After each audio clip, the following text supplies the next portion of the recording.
Hey there, cats and kitties. I am the Blues Man, Johnny Blues, and with this video, I'll be discussing my thoughts on Series 9, Episode 11 of Doctor Who, Heaven Sent. And it's all about the last few seconds of this episode, man. Spoiler warning, getting it right out of the way. Click off if you haven't seen the episode, because the Doctor is the hybrid. I'm losing it. Oh my god, I'm losing it. This episode, it was kind of slow and it was compelling. It was like seeing inside the mind of the Doctor to an extent. The entirety of it, I swear, I felt like I was really heavily reminded of the Five Doctors, actually, the Death Zone on Gallifrey. Like one of those kind of machinations, and leave it to the Doctor to kind of like, you know, primp this up for himself. 2 billion years. Recycled is a hell of a mourning spell, it's a hell of a mourning period.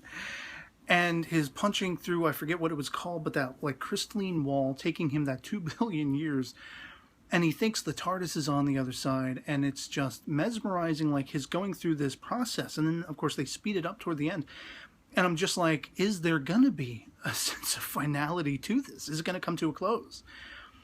All of those skulls over 2 billion years are the Doctor. My mind was blown. I was captivated and my mind was blown. That moment, you know, the whole time he's like still hanging on to Clara. He's still talking to Clara. And of course, seeing Jenna in this episode, it was bittersweet. I mean, it was awesome because she's giving the Doctor what he needs. This, you know, level of propelling him. You know, win. Get off your ass and win.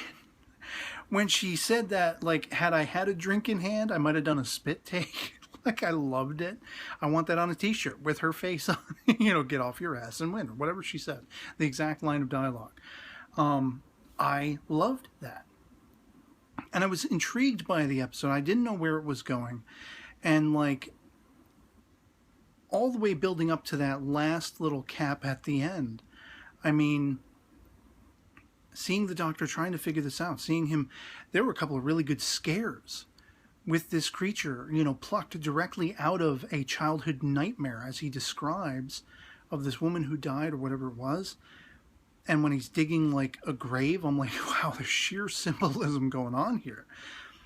And as he's like, you know, trying to figure out the density and the airflow, and he can hear the water, he throws the chair out the window or the stool, whatever it was, to gauge how far the drop was and would he survive it and all these kinds of things. I mean, really getting into the analytical aspects of the Doctor, but you're also seeing what fuels him, what keeps him winning. And I don't want to hear people who are like the Clara haters and everything like that, oh, another episode where the Doctor's whole life hinges on Clara. It's a companion, you know? I mean, if there were any other companions that have been with him in the last couple of series, it would be that companion. Clara is just the companion of the moment, the one who has had the latest impact on the Doctor. Lest we forget Rose, lest we forget Adric, lest we forget Susan. All of them have played integral roles to the Doctor and who he is. Very much have we explored this idea, especially in the modern series, of the Doctors needing a human companion or a companion of some kind to bounce off of, especially in the absence of Gallifrey, even though he's constantly on the run from Gallifrey and the Time Lords and everything. And that all comes full circle in this episode, and I got one word for you: Valiard. That's what I feel like, you know, I am in 12. I don't think we're talking room 12 like the Doctor has eventually led to. I think we're talking about that point where this, you know, malevolent force is splintered off from the Doctor's psyche.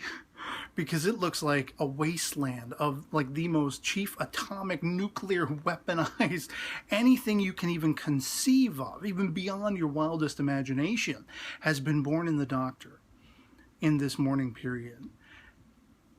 When he, you know, he walks out onto Gallifrey, and they do that, you know, pan. I mean, as soon as I saw him standing in this like desert surrounding, it's all tinted orange and everything, I knew it was Gallifrey. I mean, I had suspected Gallifrey was going to play a part in this somewhere along the lines, because as I say, it reminded me of the Death Zone. And I'm just like, Is it going to be the Time Lords messing with him? Are they trying to teach him a lesson? Are they trying to challenge him? Are they trying to get him back on the right track? But it seems to have been the Doctor all along. That confession dial. That's what he was held within. And that's absolutely insane. The idea that he went through so many versions of himself, and the fact that it was, encased within the confession dial, begs the question, did any of this actually even happen? Did that time span actually occur? Or was it just sort of compressed down inside this thing where, it was affecting his mind, and his mind went through that rigmarole? Whatever the case, the Doctor's out by the end. And like I say, he's on Gallifrey, and you have this little boy running up. And at first I was like, is this going to be like, him in the past or something like that? Because he's been talking about his past.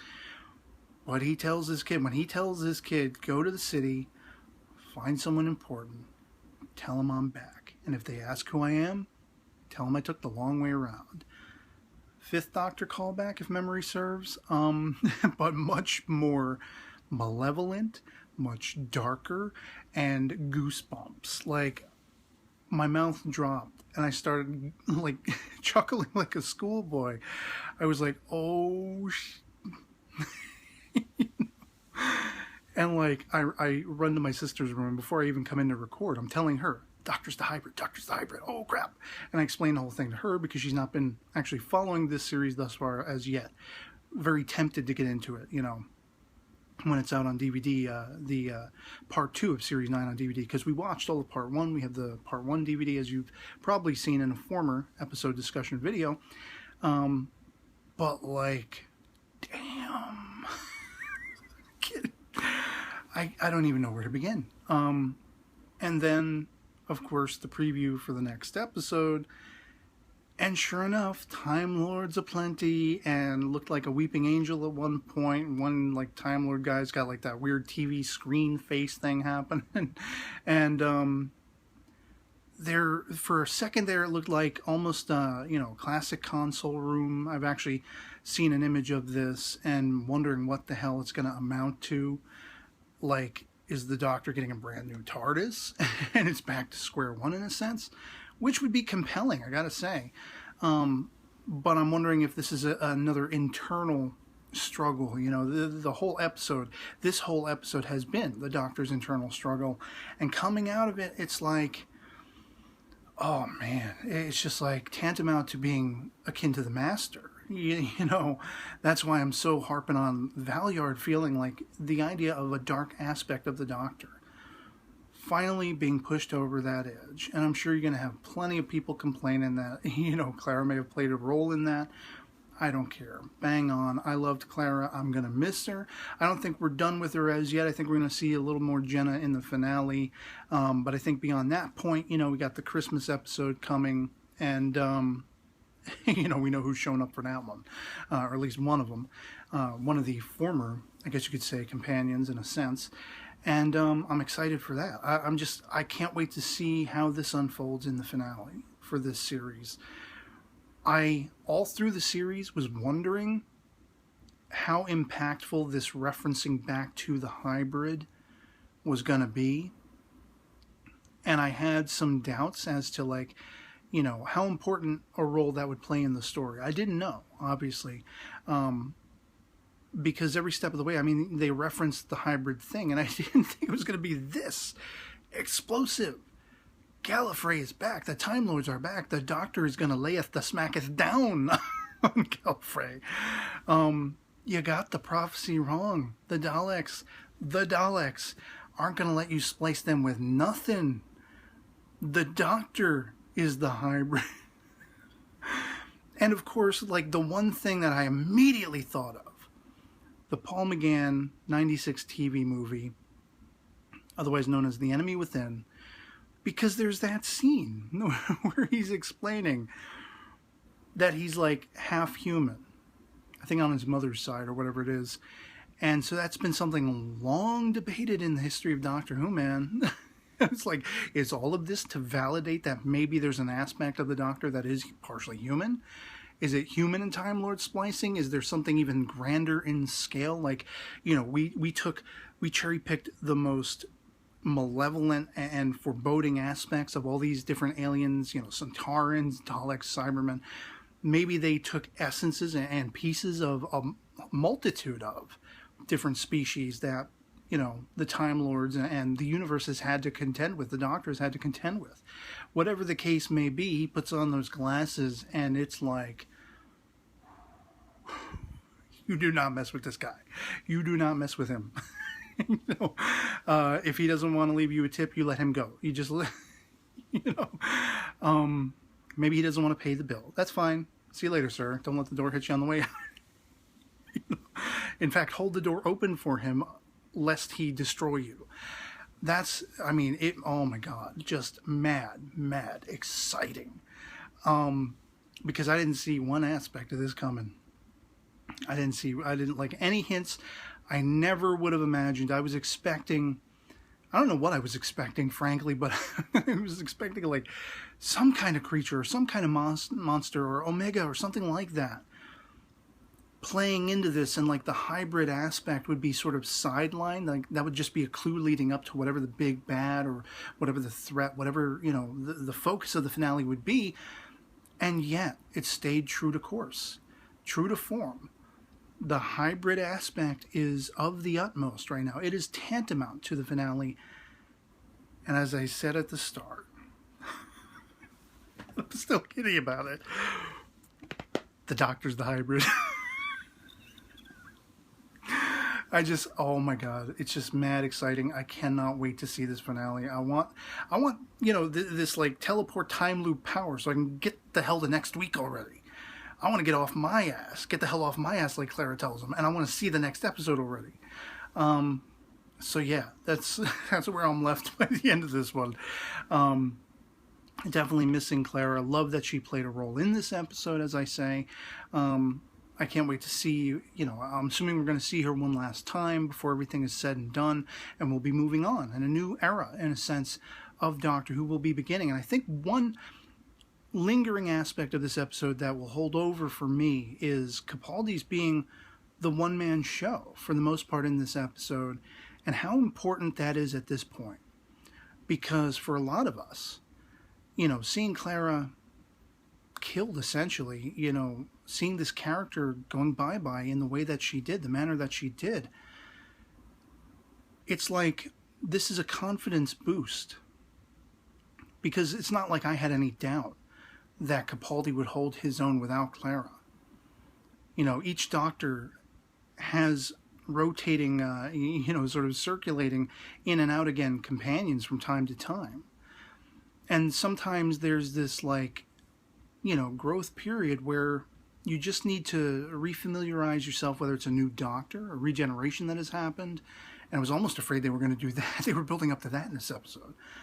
But I feel like with how impactful Clara's leaving, even though I think we're going to see her again, was, and how devastating that was, I feel like this was pitch perfect in reminding you that the Doctor is the lead, the Doctor is the guy, and Peter Capaldi has never been better.